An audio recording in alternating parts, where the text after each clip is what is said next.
नमस्कार, अश्विनीज किचनमध्ये तुमच्या सगळ्यांचं परत एकदा स्वागत आहे. आज आपण पनीरची चमचमीत आणि झणझणीत अशी एक सोपी रेसिपी बघणार आहे. त्याचं नाव आहे पनीर घी रोस्ट. चला तर मग सुरुवात करूया.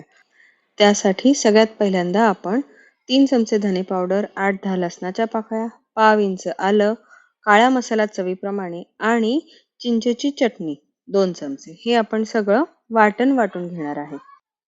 मी ही भाजी 4 ते 5 लोकांना पुरेल इतकी बनवत आहे. त्यासाठी मी अर्धा किलो पनीर वापरते. तुम्ही बघताय त्याप्रमाणे मी पनीरचे छोटे काप करून घेतलेले आहेत. नावाप्रमाणेच आपण या भाजीमध्ये तूप वापरणार आहे. त्यासाठी मी कढईत 2 ते 3 चमचे तूप गरम करायला घालत आहे. आता तूप गरम झालं की त्यात 2 मध्यम आकाराचे बारीक चिरलेले कांदे घालायचे आणि कांद्याला लालसर रंग येईपर्यंत भाजून घ्यायचा.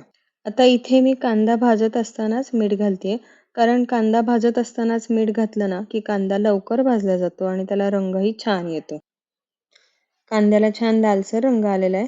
आता आपण तयार केलेलं जे वाटण आहे ते वाटण, कढीपत्ता आणि हळद राहिली आपली, ती हळद आपण घालणार आहे आणि मसाला परत एकदा छान परतवून घेणार आहे.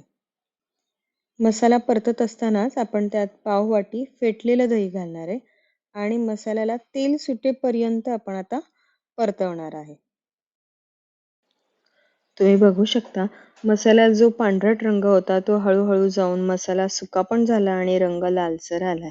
त्यानंतर आता आपण सगळ्यात शेवटी घालणार आहे ते पनीर. पनीर आणि कोथिंबीर. आता यानंतर आपल्याला पनीर आणि मसाला अगदी हलक्या हाताने मिक्स करून घ्यायचा आहे. पनीर तुटणार नाही याची काळजी घ्यायची आहे.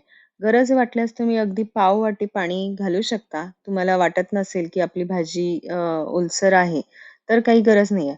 मसाला खाली लागू नये म्हणून थोडंसं अगदी पाणी घालू शकता आणि एक 5 ते 7 मिनिटं पनीरच्या भाजीला आपल्याला परतवायचं आहे आणि आपली पनीर घी रोस्टची भाजी तयार होतीये. ही भाजी अगदी पटकन तयार होते, अगदी कमी साहित्यात तयार होते.